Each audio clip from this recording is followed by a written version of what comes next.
What's up, good people? Mark Holmes here, and as always, I want to say thank you all for watching, commenting, subscribing, and being part of the Jobu Sports Report.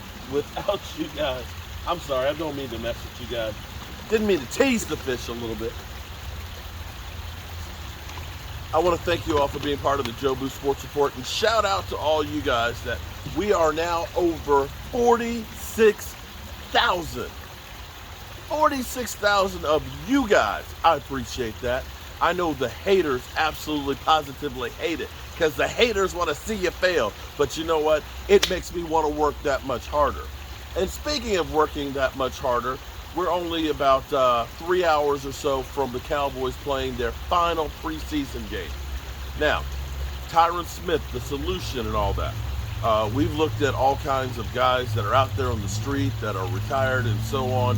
The possibility, we as Joe the fans, we're always looking to see if the Cowboys assign somebody else. In fact, whenever anybody basically is out on the streets, us Cowboy fans are like, they should, well, actually, not just Cowboy fans, ESPN and Fox Sports and all those guys, here's the guy the Cowboys should trade for. Here's the guy the Cowboys, they always do that. But guess what? We don't sign nobody.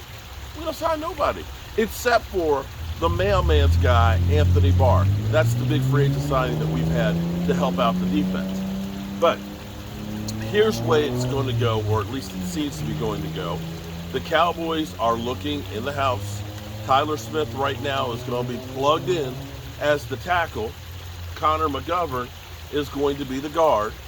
And they're going to go with it from that approach. They will then, and like most teams, my son Philly 500 today has been trying to coax me into trying to trade for Andre Dillard. Here's the funny thing. He did a video yesterday basically saying that they want at least a number one. And if you started reading some of the comments, somebody, we want 3 number ones. That's what we want. I'm like, for Andre Dillard.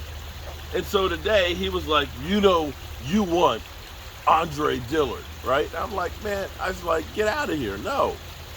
He's like, okay, I'll give you a better deal. How about Turpin and a number 3? And I said, how about a potted meat sandwich on a stale cracker? And he said, well, prepare to get the wheelchair ready for Dak Prescott.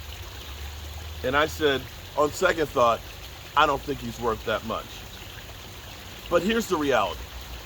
It is Friday. It's the last weekend of preseason football. All the teams are either playing last night, tonight, or tomorrow, right? Don't expect to see any trades right now. Come Tuesday at 4 o'clock, all the teams have to cut down. They've got to cut down the roster. So most teams are having a wait-and-see approach of who's going to get cut.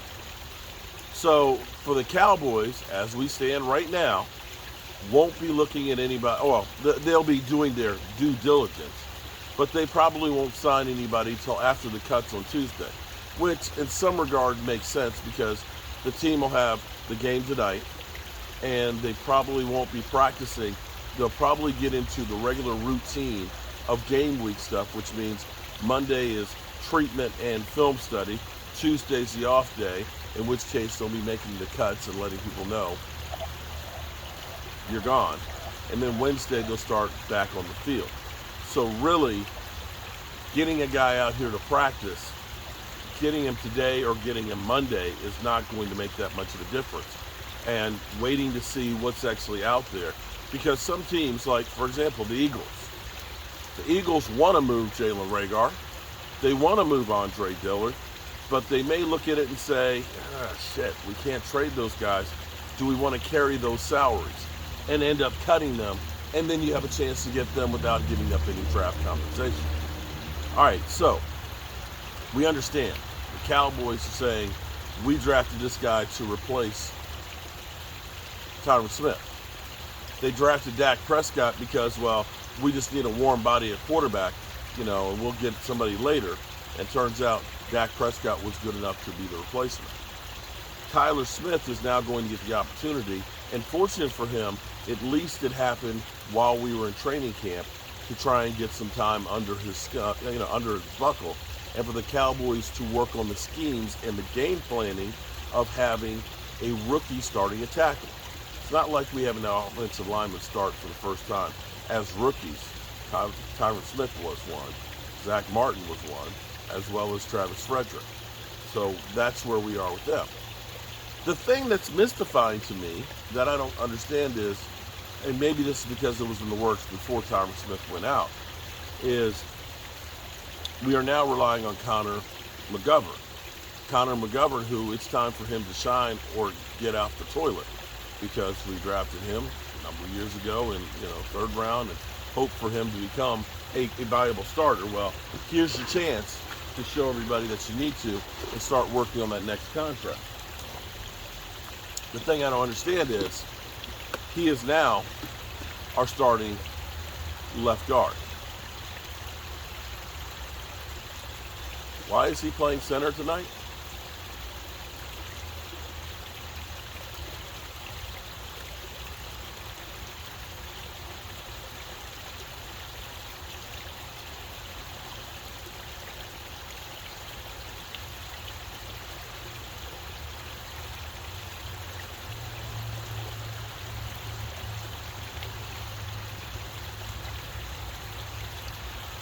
I'm not sure why he's going to play center tonight. I would think he would need as many reps as possible at guard.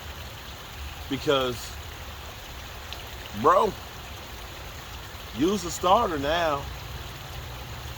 I said use a starter at guard now. So the mystery continues. Now, we can all be mad at the Cowboys because they look like stupid people. We've all screamed. I've done videos for weeks. From the first time Tyron Smith 2 weeks ago tweaked his ankle, I said, hello, warning flag. I'm still here with a problem of staying healthy all season. When Tyler Smith earlier in the week had a twisted ankle, I said, hello, my problem's not going anywhere. We talked about this all off season. And the Cowboys have been reactive instead of proactive. Sometimes it's better to be lucky than good.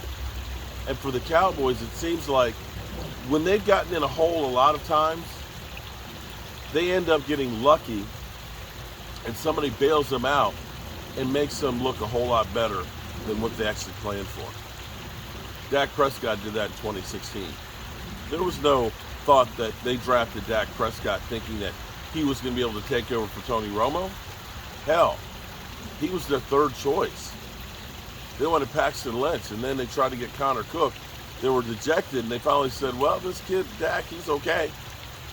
Well, we gotta fill out our dance card and put a quarterback on it, so let's get that guy. And it worked out for them.